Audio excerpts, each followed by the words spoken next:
Welcome to news alerts. Hyderabad లో పెట్టుబడి అవకాశాలను అన్వేషించడానికి తైవాన్ కు చెందిన ఎలక్ట్రానిక్స్ మేజర్ ఫాక్స్కాన్ ఆసక్తిని వ్యక్తం చేసినట్లు తెలంగాణ ప్రభుత్వం శుక్రవారం తెలిపింది.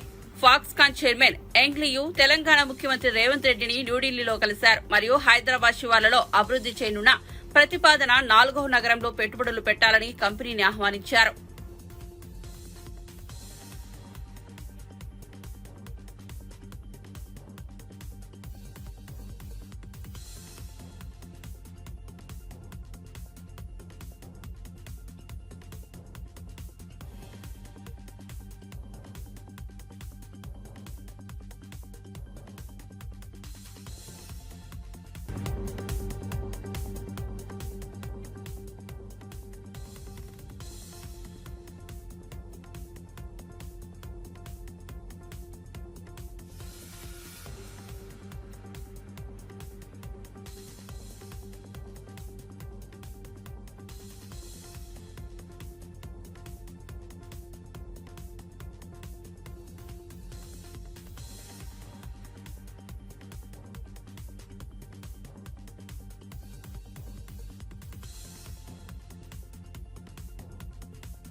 కార్తికేయ 2 చిత్రానికి తెలుగు ఉత్తమ చిత్రంగా జాతీయ పురస్కారం దక్కడం పట్ల ఆ చిత్ర హీరో నిఖిల్ ఆనందంతో హర్షం వ్యక్తం చేశారు.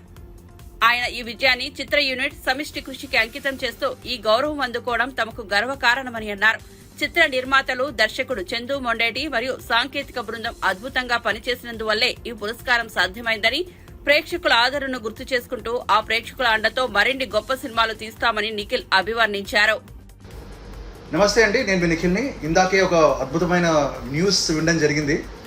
మన సినిమా కార్తికేయ 2 నేషనల్ అవార్డు గెలుచుకుందని. చాలా సంతోషంగా ఉంది. ఈ సంతోషాన్ని మీతో పంచుకోవడానికి వెంటనే ముందుకు వచ్చాను. ఈ సినిమా ఇంత సక్సెస్ఫుల్ అవ్వడం అండ్ ఈ అవార్డు రావడానికి క్రెడిట్ మా ఎంటైర్ టీమ్ అండి. మా ప్రొడ్యూసర్స్ అభిషేక్ అగర్వాల్ గారు, విశ్వప్రసాద్ గారు, వివేక్ గారు, అలాగే my brother, my man, my director Chandu Mondeti గారు ఇంత మంచి సినిమాని తీసి ఆయన రాశారు. అలాగే మా హీరోయిన్ అనుపమ పరమేశ్వరన్, మా మ్యూజిక్ డైరెక్టర్ కాలభైరవ, ఇంకా పేరున అందరికీ థ్యాంక్స్ చెప్పుకోవాలి. మా డిఓపి కార్తీక్ ఘట్టంనేని అందరికీ థ్యాంక్స్ చెప్పుకోవాలి. చిన్నపిల్లల నుంచి పెద్దవాళ్ళు అందరూ చూసిన సినిమా ఇది. అలాగే దేశవ్యాప్తంగా చాలా భాషల్లో రిలీజ్ అయ్యి చాలా మంచి సక్సెస్ సాధించింది. So first of all thanks to all you audience, మా సినిమాని చూసి ఆదరించి ఇంత లవ్ ఇచ్చారు. అలాగే to the National Award Council for giving us this honour. Thank you all so much.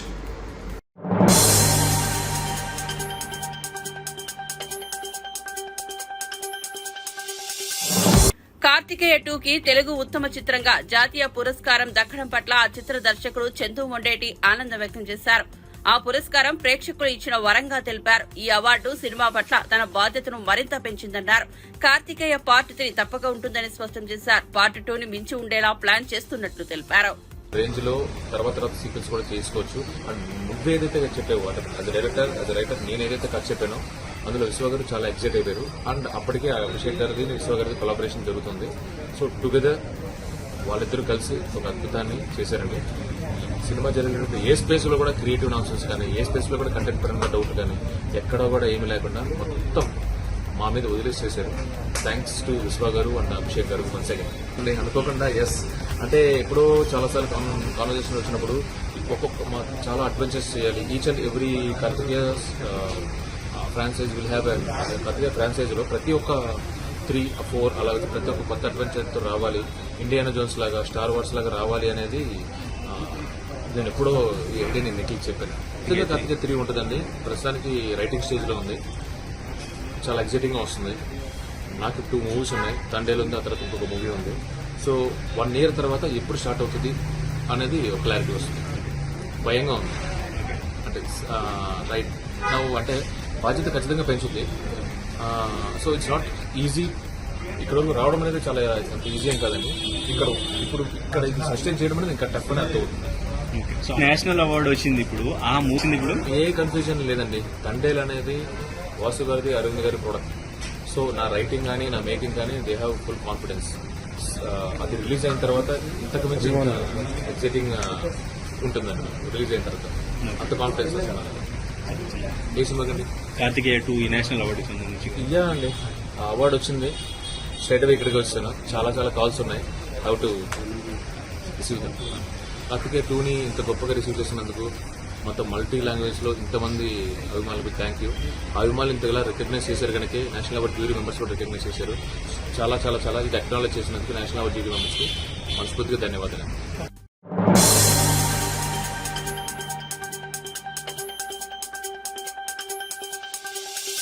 పరిమితులతో కూడిన వ్యవస్థతోనే రాష్ట్రంలో ప్రభుత్వ ఆసుపత్రుల్లో మెరుగైన వైద్యం అందించే అంశంపై అంతర్గతంగా సమీక్ష చేసుకున్నట్లు వైద్య ఆరోగ్య శాఖ మంత్రి సత్యకుమార్ తెలిపారు. ఆసుపత్రులకు నిధులు, పరికరాలు, వైద్యులు, సిబ్బంది కొరత, శానిటేషన్ వంటి సమస్యలు ఉన్నాయన్నారు. ప్రతి ఆసుపత్రిలోనూ మే హెల్ప్ యూ అంటూ ఫ్రంట్ డెస్కులు ఏర్పాటు చేస్తామని తెలిపారు. అరగంటలో ఓపీ సేవలు అందేలా చేయాలని భావిస్తున్నామన్నారు. ఇందుకోసం స్థానిక నర్సింగ్ ట్రైనింగ్ కళాశాల విద్యార్థుల సేవలు వినియోగించుకుంటామన్నారు.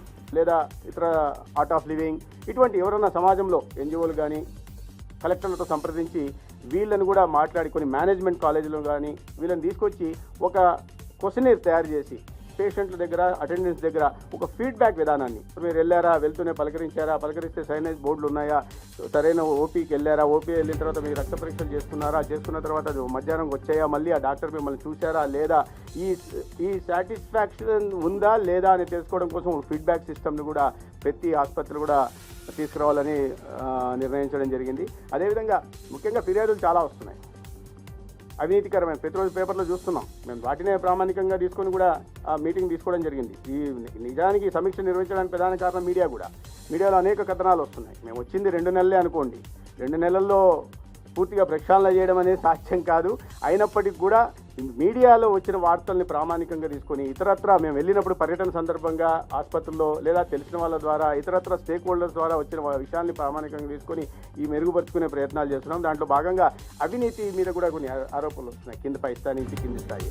పై స్థాయిలో జరుగుతున్న వాటికి ప్రభుత్వం ఎట్టి పరిస్థితులను ఉపేక్షించదు. ఆ విషయం పక్కన పెడితే కింది స్థాయిలో కూడా చిన్న జరుగుతున్నాయి. ఏ స్థాయిలో జరిగినా కూడా ఏదైనా అవినీతి ఆరోపణలు వస్తే వెంటనే వీళ్ళకి ఎవరైతే బాధితులు ఉన్నారో 104కి, అందుకని దానికి సంబంధించి ప్రతి చోట 104కి మిస్ కాల్స్ ఇవ్వాల్సిందిగా, దాంట్లో కంప్లైంట్ ఇవ్వాల్సింది కూడా ప్రతి చోట వాటి మీద ప్రత్యేకంగా సైన్ బోర్డులు పెట్టడము, దానికి ప్రచారం కల్పించే ప్రయత్నం కూడా చేస్తాం. దాని కారణంగా ఈ లంచాలు, అవినీతిని కొద్ది వరకన్నా తగ్గించే ప్రయత్నం చేస్తాం. దశల వారీగా పూర్తిగా మాపాలనేది ప్రభుత్వ లక్ష్యం. కానీ దశల వారీగా కొద్ది మాత్రం ముందు తగ్గించి తర్వాత పూర్తిగా దాని మీద చాలా కఠినమైన చర్యలు తీసుకోవడం కూడా జరుగుతుంది. మొత్తం 108 సర్వీసులు సిబ్బంది ఇదిలో కూడా కొన్ని ఇబ్బందులు చూస్తున్నాం. అయితే 108లో ఉన్న పేషెంట్ వచ్చిన తర్వాత, అక్కడికి వచ్చిన తర్వాత క్యాజువాలిటీ దిగిన తర్వాత అప్పుడు ఎవరు చూసి వాళ్ళు ఏ డాక్టర్ దగ్గరికి పోవాలి ఏది అని చూస్తున్నారు. అటు కాకుండా 108 సిబ్బంది ఆసుపత్రి క్యాజువాలిటీ సిబ్బందికి అనుసంధానం చేస్తూ ఎక్కడైతే పేషెంట్ తీసుకుంటారో తీసుకున్న వెంటనే ఫలానా ఎక్కడికి వెళ్తున్నామో తెలుసు కాబట్టి ఫలానా చోటి క్యాజువాలిటీకి చెప్పి ఫలానా పేషెంట్ ఈ ప్రాబ్లం ఉంది, ఈఎంటీ దాంట్లో ఉంటున్నాడు, ఫలానా పేషెంట్కి ఈ ప్రాబ్లం ఉంది కాబట్టి చెప్పడం, సంబంధిత డాక్టర్ ఉండడం, మళ్ళీ తీసుకొచ్చి మళ్ళీ సమయం వృధా చేయకుండా, క్రిటికల్ కేసెస్ కూడా ఉంటాయి కాబట్టి సమయం వృధా చేసుకోకుండా ఆ అనుసంధానం చేసి దిగేసరికి వెంటనే స్ట్రెచర్తో పాటు రెడీగా ఉండేలాగా, దానికి సంబంధించిన డాక్టర్ కూడా ఉండేలాగా, తగిన పరీక్షలు కూడా నిర్వహించేలాగా చర్యలు తీసుకోవాలని కూడా ఆలోచించడం జరిగింది. అదేవిధంగా ముఖ్యంగా ఈ వైద్యుల హాజరు రావట్లేదని కొన్ని ఆరోపణలు వస్తున్నాయి, కంప్లైంట్స్ వస్తున్నాయి, సమయానికి రా.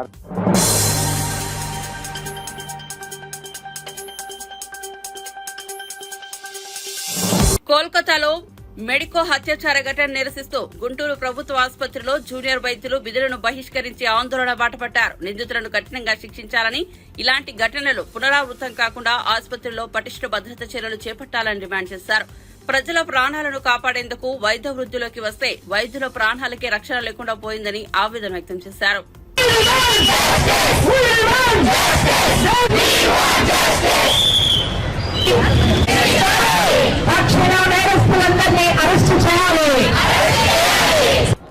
ఆగస్టు 9వ తేదీన క్విట్ ఇండియా నేపథ్యంలో స్వాతంత్రోద్యమ స్ఫూర్తితో పోరాడుతున్నటువంటి యువతికి ఒక పెద్ద షాక్ కలకత్తా ఘటన. నిన్న ఆగస్టు 14న ఏదైతే నేరం జరిగిందో, ఈ నేరం జరిగినటువంటి ఆనవాళ్లన్నింటినీ తుడిచివేయడానికి అక్కడ పోలీసుల మద్దతుతో ఆందోళన చేస్తున్నటువంటి విద్యార్థుల మీద దాడి చేయడమే కాదు, అక్కడ సాక్ష్యాధారాలన్నింటినీ చెరిపివేశారు. ఈరోజు రాష్ట్ర ప్రభుత్వం, రాష్ట్ర పోలీస్ యంత్రాంగం ఆ అమ్మాయికి న్యాయం చేయడంలో విఫలమైంది, నేరస్తులతో కుమ్మక్కైంది అని చెప్పడానికి ఆ కళాశాల ప్రిన్సిపాల్ అది ఆత్మహత్యగా రిపోర్ట్ చేశారు. దాని మీద సస్పెండ్ చేశారు.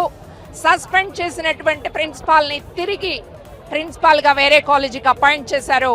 ఆయన్ని తక్షణం అరెస్ట్ చేయాలని చెప్పేసి మేము డిమాండ్ చేస్తున్నాం. న్యాయం జరగడంలో ఇది మొదటి స్టెప్ అని చెప్పేసి మేము కోరుతా ఉన్నాం. రెండవది, ఈరోజు రాష్ట్రంలో కూడా అన్ని చోట్ల మెడికల్ విద్యార్థులు, డాక్టర్లు యావత్తు కూడా ఆందోళన చెందుతున్నారు. తల్లిదండ్రులు కూడా ఆందోళన చెందుతున్నారు. ఎందుకు జరుగుతున్నాయి ఈ అత్యాచారాలు, ఎక్కడ మన బిడ్డలకు రక్షణ అని చెప్పేసి. దీని మీద రాష్ట్ర ప్రభుత్వం తక్షణం స్పందించాలని చెప్పేసి మేము అప్పీల్ చేస్తున్నాం. ఇక్కడ ఈ గుంటూరు గవర్నమెంట్ హాస్పిటల్ మనందరికీ తెలుసు, చాలా ప్రతిష్టాత్మకమైన హాస్పిటల్. ఈరోజు ఎన్ఆర్ఐస్ సహకారంతో కూడా చాలా పెద్ద ఎత్తున అభివృద్ధి చెందుతుంది. లక్షల మంది పేషెంట్స్కి ఇది ఆశ్రయం ఇస్తుంది. ఇలాంటి హాస్పిటల్లో డాక్టర్కి రక్షణ ఉందా? ఇక్కడ చదువుకునే ఆడపిల్లలకు రక్షణ ఉందా అంటే లేదు. అందువల్ల వీళ్ళు అడుగుతున్న మొదటి డిమాండ్, రాష్ట్ర ప్రభుత్వం తక్షణం సెక్యూరిటీ కల్పించాలా.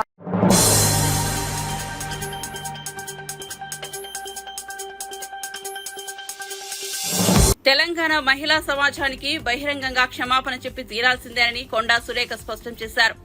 మహిళలను అవమానించే వ్యాఖ్యలు తాము సహించమని ఆమె హెచ్చరించారు. బ్రేక్ డాన్సులకు అలవాటు పడిన వారే ఈ రకమైన అనుచిత వ్యాఖ్యలు చేస్తారు అని ఆమె ఆగ్రహం వ్యక్తం చేశారు. ఇలాంటి వ్యాఖ్యలు మహిళా సమాజంపై దెబ్బ కొట్టే ప్రయత్నమేనని, వాటికి తగిన గుణపాఠం చెబుతామని సురేఖ పేర్కొన్నారు. అందరికీ నమస్కారం. మరి నిన్న కేటీఆర్ ఏదైతే మహిళలను ఉద్దేశించి వ్యాఖ్యానం చేశారో దాని మీద ఖండించడానికి నేను ఈ వీడియో విడుదల చేయడం జరుగుతూ ఉంది. ఒక 10 సంవత్సరాలుగా ఒక ప్రభుత్వంలో ఉండి, మంత్రిగా ఉండి, ఈరోజు మహిళలు అనేటువంటి గౌరవం ఏమాత్రం లేకుండా మహిళలను మరి రికార్డ్ డ్యాన్సులు, బ్రేక్ డ్యాన్సులు చేసుకోండి అని యథాలాపంగా అన్నాను అనేటువంటి మాట ఈరోజు చెప్పడం ఏదైతే ఉందో చాలా బాధాకరం అని చెప్పి ఈ సందర్భంగా నేను తెలియజేస్తూ ఉన్నాను. ఎందుకంటే ఆయనను కన్నది ఒక మహిళ, ఆయన తోడబుట్టింది ఒక మహిళ, ఆయన చేసుకున్న భార్య ఒక మహిళ, ఆయన కన్న కూతురు కూడా ఒక మహిళ. అటువంటి వ్యక్తి ఒక మహిళలను కించపరిచే విధంగా మాట్లాడడం, లక్షలాది తెలంగాణ ప్రజలను, ఆడబిడ్డలను ఈరోజు ఉద్దేశించి ఆ మాట మాట్లాడడం, వాళ్ళందరినీ కూడా అవమానపరిచినట్టు ప్రతి ఒక్కరూ కూడా ఈరోజు బాధపడతా ఉన్నారు. ఏదో చెప్పుతో కొట్టి అందరి ముందట మరి వెనకాలకు వచ్చి సారీ చెప్పినట్టుగా పబ్లిక్గా మహిళలను మరి రికార్డ్ డాన్సులు, బ్రేక్ డాన్సులు చేసుకోండి అనేటువంటి మాట మాట్లాడి మళ్ళీ ఏదో ట్విట్టర్లో సారీ అని చెప్పి నేను సారీ చెప్పాను అనేటువంటి మాట కూడా మాట్లాడడం కరెక్ట్ కాదు. అయ్యా, ట్విట్టర్ ఫాలో అయ్యేది ఎవరు? చదువుకున్న వాళ్ళు, ఎడ్యుకేటెడ్స్, ఇంటెలెక్చువల్స్, వాళ్ళు ఫాలో అవుతారు. నువ్వన్నది ఎవరు? గ్రామీణ ప్రాంత ప్రజలు, గ్రామీణ ప్రాంతం నుంచి వచ్చేటువంటి మహిళలు ఎవరైతే ఉన్నారో వాళ్ళు బస్సుల్లో ప్రయాణం చేస్తూ ఉంటే వాళ్ళను ఉద్దేశించి మాట్లాడిన మాటలు నువ్వు అవెవరు కూడా ట్విట్టర్లో చూడరు. నువ్వు బహిరంగంగా క్షమాపణ చెప్పి ముక్కు నేలకు రాయాల్సిన అవసరం ఎంతైనా ఉందని ఈ సందర్భంగా హెచ్చరిస్తూ ఉన్నాను కేటీఆర్ని. ఇంకా మీ అహంకారం తగ్గలేదు, మీ అహంకారపు మాటలు తగ్గలేదు. మీరు ఇంకా ప్రభుత్వంలోనే ఉన్నాననేటువంటి ఫీలింగ్ తోటి మాట్లాడుతూ ఉన్నారు. ముందు అది మానుకోండి అని చెప్తా ఉన్నాను.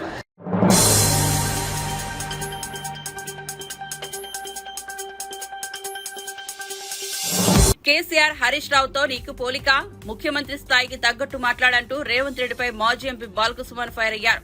హరీష్ రావుపై రేవంత్ రెడ్డి వ్యాఖ్యలను తీవ్రంగా ఖండిస్తున్నామని చెప్పారు. తెలంగాణ భవన్లో శుక్రవారం ఆయన మీడియాతో మాట్లాడారు. రుణమాఫీ మోసాన్ని పక్కదారి పట్టించేందుకే కేసీఆర్ హరీష్ రావుపై రేవంత్ రెడ్డి ఇష్టారీతిన మాట్లాడారని మండిపడ్డారు. రైతు రుణమాఫీ విషయంలో కాంగ్రెస్ ప్రభుత్వాన్ని వదిలిపెట్టేది లేదని భరతం పడతామని హెచ్చరించారు. మొత్తం అకౌంట్లను ఫ్రీజ్ చేయించినావు, అందుకు నువ్వు ఏట్లో దుంకాలి. డాక్టర్ బాబాసాహెబ్ అంబేద్కర్ విగ్రహం 125 అడుగులది హైదరాబాద్ నడిబొడ్డున మేము పెడితే కనీసం అక్కడ లైటింగ్ వ్యవస్థ లేదు, సందర్శకులు పోయిన వాళ్ళకు మంచినీళ్ళు ఇచ్చినోడు లేడు, ఆ పరిసరాలు పరిశుభ్రంగా ఉంచిన పరిస్థితి లేదు. ఆ మహనీయునికి నీ ప్రభుత్వంలో అవమానం జరుగుతున్నందుకు నువ్వు ఏట్లో దుంకాలి. అసలు ఈ రాష్ట్రంలో శాంతి భద్రతలు ఉన్నాయా? హోంమంత్రిగా నీ నాయకత్వంలో హైదరాబాద్లో మర్డర్లు, అల్లర్లు, దొమ్మిలు, దోపిడీలు, రాష్ట్ర వ్యాప్తంగా గంజాయి, డ్రగ్స్ విచ్చలవిడిగా స్వైరముకలు పెట్టేయిపోతున్న తీరుకు ఒక చేతకాని ముఖ్యమంత్రిగా హోంమంత్రిగా పరిపాలనలో నువ్వు సరైన పనితనం చూపించనందుకు నువ్వు ఏట్లో దుంకాలి. విద్యాశాఖ మంత్రి ఉన్నావు నువ్వు. అకాడమిక్ ఇయర్ స్టార్ట్ అయితే పిల్లలకు యూనిఫామ్లు చక్కగా లేవు, బడులు చక్కగా లేవు, మధ్యాహ్నం భోజనం చక్కగా లేదు. గతంలో మేము స్టార్ట్ చేసిన చీఫ్ మినిస్టర్ బ్రేక్ఫాస్ట్ స్కీమును పక్కకు పెట్టినావు. పుస్తకాలు లేవు, నోట్బుక్స్ లేవు. ఒక విద్యాశాఖ మంత్రిగా అసమర్థమైనటువంటి నీ పనితీరుకు నువ్వు ఏట్లో దుంకాలి. ఇట్లా చెప్పుకుంటూ పోతే చాలా విషయాల్లో నువ్వు ముఖ్యమంత్రిగా, హోంమంత్రిగా, విద్యాశాఖ మంత్రిగా, అదేవిధంగా రాష్ట్రంలో సరిగ్గా పరిపాలించలేని అసమర్థుడిగా, రాష్ట్రం యొక్క స్థాయిని తగ్గించే విధంగా మాట్లాడుతూ ఆ ముఖ్యమంత్రికి ఉండే హోదాను తగ్గించే విధంగా మాట్లాడుతున్నందుకు నువ్వు ఏట్లో దుంకాలి. చాలా మాటలు నువ్వు గతంలో చెప్పినావు. చాలా సందర్భాల్లో కొడంగల్లో ఓడిపోతే రాజకీయ సన్యాసం తీసుకున్నావా? కొడంగల్లో ఓడిపోతే మళ్ళీ పోటీ చేయన్నావు. మల్కాజిగిరిలో పోటీ చేసినావు కదా. సో అనేక రకాలైనటువంటి అబద్ధాలు ఆడినందుకు నువ్వేట్లో దుంకాలి. తెలంగాణ కోసం ఆనాడు ఒక సామాన్య కార్యకర్తగా కేసీఆర్ గారి వెన్నంటి ఉండి కేసీఆర్ గారి నాయకత్వంలో మడమ తిప్పని ఉద్యమకారుడిగా వీరోచితంగా ఎన్నో కేసులు, ఇబ్బందులు వాటన్నిటిని భరించి పార్టీ ఎదుగుదలలో కానీ, తెలంగాణ రాష్ట్ర సాధన ఉద్యమంలో కానీ తెలంగాణ ప్రజలు ఎప్పుడు కోరితప్పుడు రాజీనామాలు చేసి కేసీఆర్ గారికి చేదోడు వాదోడుగా అండగా ఒక నీడలాగా వెన్నంటి ఉండి తెలంగాణ రాష్ట్ర సాధనలు కానీ, రాష్ట్రాన్ని సాధించుకున్న తర్వాత నీటిపారుదల శాఖ మంత్రిగా ప్రాజెక్టుల నిర్మాణంలో కానీ, ఆరోగ్య శాఖ మంత్రిగా వైద్య ఆరోగ్య సేవలు తెలంగాణ వ్యాప్తంగా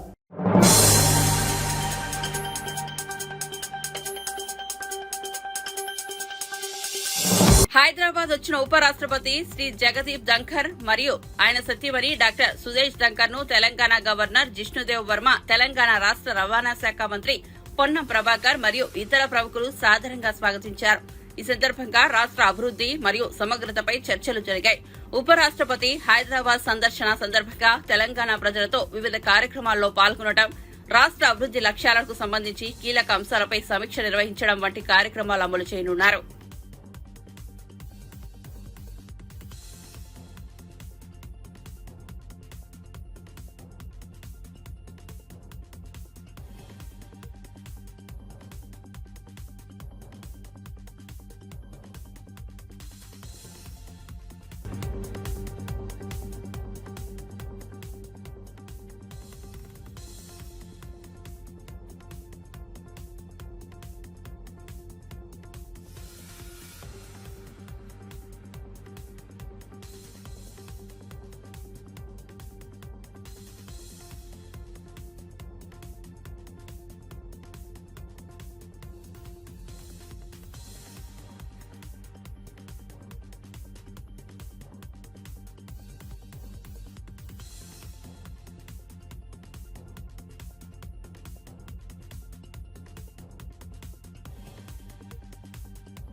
తెలంగాణలో సచివాలయం ముందు రాజీవ్ గాంధీ విగ్రహం ఏర్పాటు చేస్తున్న సంగతిపై కాంగ్రెస్ ప్రభుత్వం చర్యలు తీసుకుంటోంది. ఈ నెల 20వ తేదీన మాజీ ప్రధాని రాజీవ్ గాంధీ జయంతి సందర్భంగా సచివాలయం వద్ద విగ్రహాన్ని ఆవిష్కరించేందుకు ఏర్పాట్లు జరుగుతున్నాయి. మంత్రులు పొన్నం ప్రభాకర్, పొంగులేటి శ్రీనివాసరెడ్డి, ముఖ్యమంత్రి సలహాదారు వేం నరేందర్ రెడ్డి, ఎమ్మెల్సీ మహేష్ కుమార్ గౌడ్, తదితరులు విగ్రహ ప్రాంగణాన్ని పరిశీలించారు. ఈ కార్యక్రమం సందర్భంగా రాష్ట్రానికి సోనియా గాంధీ, రాహుల్ గాంధీ వచ్చే రోజు 24న సచివాలయం ముందు రాజీవ్ గాంధీ విగ్రహాన్ని ఆవిష్కరించనున్నారు. ఇదే రోజు వరంగల్లో కాంగ్రెస్ రైతు కృతజ్ఞత సభ కూడా నిర్వహించనున్నారు.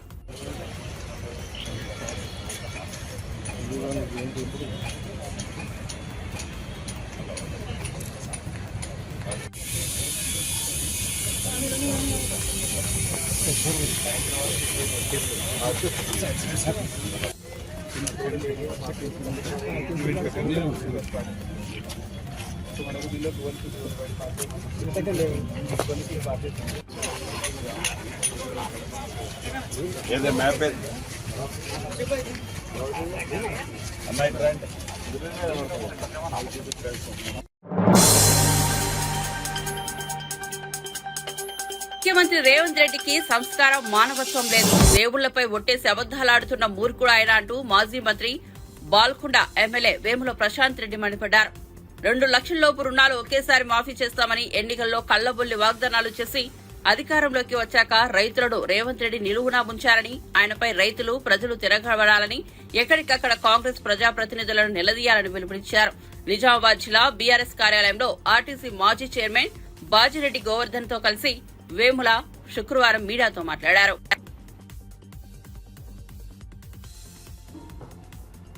40,000 కోట్లు రుణమాఫీకి అవసరం ఉండగా దాన్ని కుదించి 31,000 కోట్లు చేసి ఏకకాలంలో 2 లక్షల రుణమాఫీ చేస్తామని చెప్పి దేవుళ్ళ మీద కొట్టేసి పేపర్లలో అడ్వర్టైజ్మెంట్ ఇచ్చి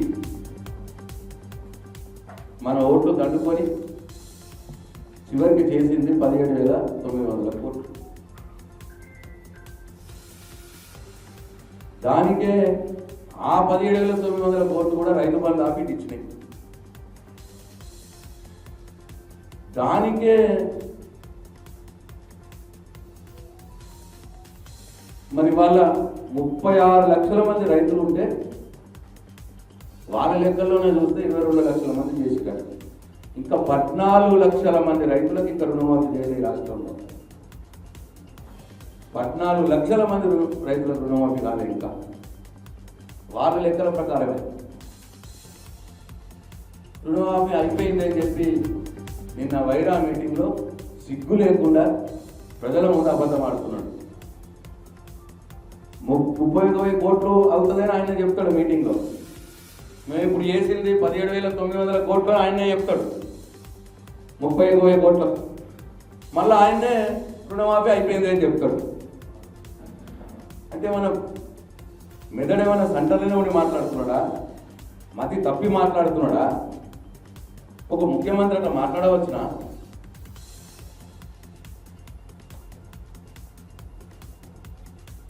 ఇంకా నిజామాబాద్ జిల్లా విషయానికి వస్తే నిన్న ఆయన మాట్లాడిన మాటలు మొదలు హరీష్ రావు అంటాడు, రాజీనామా చేయి హరీష్ రావు అని అంటాడు. హరీష్ రావు ఏమన్నాడు మీ అందరికి తెలుసు, రైతులకు తెలుసు, ప్రజలకు తెలుసు, మీడియా మిత్రులకు తెలుసు. డిసెంబర్ 10 నువ్వు ఆగస్టు 15 లోపల రుణమాఫీ చేస్తానని దేవుళ్ళ మీద కొట్టేసి చెప్తున్నావు. నువ్వు ఆగస్టు 15 లోపల రైతులందరికీ రుణమాఫీతో పాటు 6 గ్యారెంటీలు 13 హామీలు నువ్వు ఇచ్చినాయే. 100 రోజుల్లోనే పూర్తి చేస్తా అన్న హామీలు 6 గ్యారెంటీలు 13 హామీలు 100 రోజులు అయిపోయింది. ఆగస్టు 15 లోపలన్నా చెయ్యు, చేస్తేనే రాజీనామా చేస్తా అన్నాడు. రుణమాఫీ ఏమో ఇంకా సగం మందికి కాలే. రాష్ట్రం మొత్తం మీద 22 లక్షల మందికి కాలే రుణమాఫీ.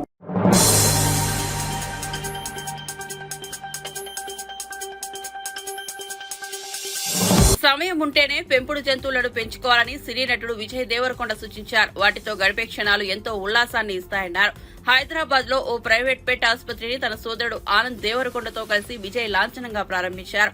ఈ సందర్భంగా పెంపుడు జంతువులపై తమ కుటుంబానికి ఉన్న ఆసక్తిని వివరించిన విజయ్, విదేశాల తరహాలో పెంపుడు జంతువుల సంస్కృతి మన దేశంలోనూ ఇప్పుడిప్పుడే పుంజుకుంటుందన్నారు.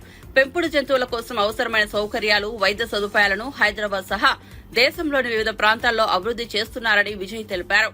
జస్ట్ దట్ ఇప్పుడు నా దగ్గర పెట్ ఉందని చూసి ఓకే పెట్టుకుందాం, ఇప్పుడు మేము ఫోటోలు పెట్టినా you'll just see having a pet is a lot of work. అంటే మనకి ఒక చిన్న బేబీ ఇంట్లో ఉంటే ఎంత వర్క్ ఉంటుందో అంత వర్క్ ఉంటుంది. It's a lot of care. You need to take them for walks, their food, their medication. Starting first 9 months వాళ్ళని ట్రైన్ చేయాలి. You need to spend lots of time. So just don't look at పెట్ ఉంటే cool ఉంటుందని ఎప్పుడు pets తీసుకురాకూడదు, ఎందుకంటే it's a lot. So people get pets. I know that everybody who has a bad experience just wants a good looking pet or a pet at home to make them happy. కానీ there's a lot of work, so be prepared that it's like మన ఇంట్లోకి ఒక responsibility, ఒక baby మన ఇంట్లోకి వస్తుంది, దాన్ని చూసుకునే అంత రెస్పాన్సిబిలిటీ టైం ఇవ్వగలితే అంత ప్రేమ ఉంటేనే తీసుకురావాలి. Otherwise it's better avoided. ఉంటారు కదా ఇంట్లో అందరం ఎప్పుడైనా బయటికి వెళ్తే వాడు ఫీల్ అవుతాడు, డోర్ దగ్గరనే ఉంటాడు, వెయిట్ చేస్తుంటాడు, అప్పుడప్పుడు తిన్నాడు, ఇట్లాంటివి చేస్తుంటాడు. కానీ అదర్వైజ్ మోస్ట్లీ లక్కీలీ మేము అంతా జాయింట్ ఫ్యామిలీ ఇలా ఉంటాం కాబట్టి ఆనందాన్ని ఉంటాడు, మమ్మీ డాడీ ఉంటారు, లేదా నేను ఉంటా. So there is always people ఉంటాడు. అస్సలు చాలా ట్రై చేసాం డాగ్ వీడియోస్ ప్లే చేసి, ఈ వీడియోస్ ప్లే చేసి, వాడు టీవీ ఎప్పుడు అసలు ఇంట్రెస్టెడ్ ఉండడు. అంటే number of people having pets is increasing. And చాలా నాలెడ్జ్ అండ్ టెక్నాలజీ బయట ఉంది. అంటే యూఎస్ లాంటిది, యూరోప్ లాంటి దేశాలలో పెట్ కేర్ గురించి చాలా ఉంది. ఇండియాకి కొంచెం లేట్గా వచ్చింది. సో ఇలాంటి హాస్పిటల్స్ వచ్చి ఆ టెక్నాలజీ పుష్ చేస్తే మనం పెట్ కేర్ చాలా ఇంప్రూవ్ చేయొచ్చు. ఇప్పుడు స్టామ్ ఇక్కడికి not only pet care, even grooming. వాడు కూడా హెయిరీ ఫెలో నాలా, సో వాడికి హెయిర్ కట్లు అవి ఇవి చే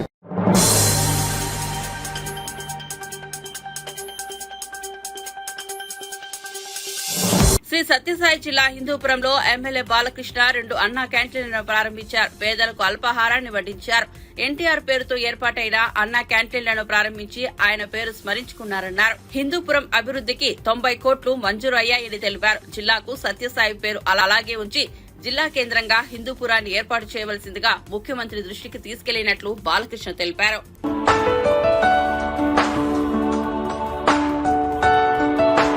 అక్కడ మా బసవతారక ఎండోక్రైన్ క్యాన్సర్ హాస్పిటల్ ఏదైతే అమ్మగారి పేరుతో ఉందో అండ్ రీసెర్చ్ ఇన్స్టిట్యూట్ హైదరాబాద్లో మేము అక్కడ జెండా ఎగరవేయడం జరిగింది. ఎందుకంటే నేను ఇక్కడ నిన్న కానీ కాకతీయడం మీ అదృష్టం.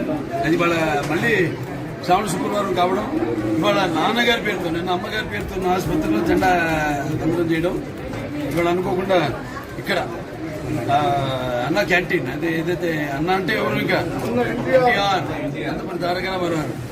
సో ఆయన ఎప్పుడు చెప్తుంటా ఎన్టీఆర్ కేవలం నటనాలనే కాదు, ఆయన ఇల్లే ఒక నటనాలని, అందులో ఆయన ఒక నటరాజు నరసింహుడు.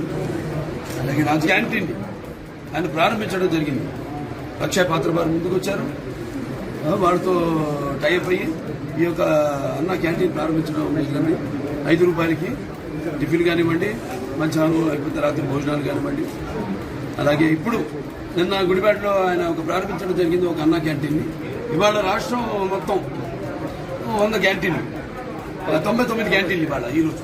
అంటే 99 అది 100 క్యాంటీన్లు. ఇంకా అంచెల వారీగా రాష్ట్రం అంతా కూడా ఈ యొక్క విస్తరించి ఈ యొక్క అన్నా క్యాంటీన్ని ఎలాగైతే పూర్వం అలాగే ఈ అన్న క్యాంటీన్ని నడపడం జరుగుతుంది.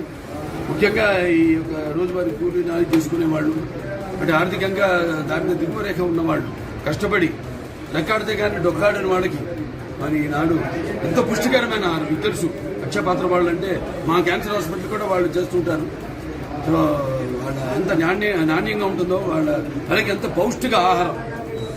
చంద్రబాబు నాయుడు గారు మన హిందూపురం అంటే ఒక ప్రత్యేకమైన అభిమానం. వెంటనే మనం ఎన్ఆర్ఈజీఎస్ కింద 90 కోట్ల 20 లక్షల రూపాయలు ఆయన వెంటనే మంజూరు చేయడం జరిగింది. సో కలెక్టర్ గారు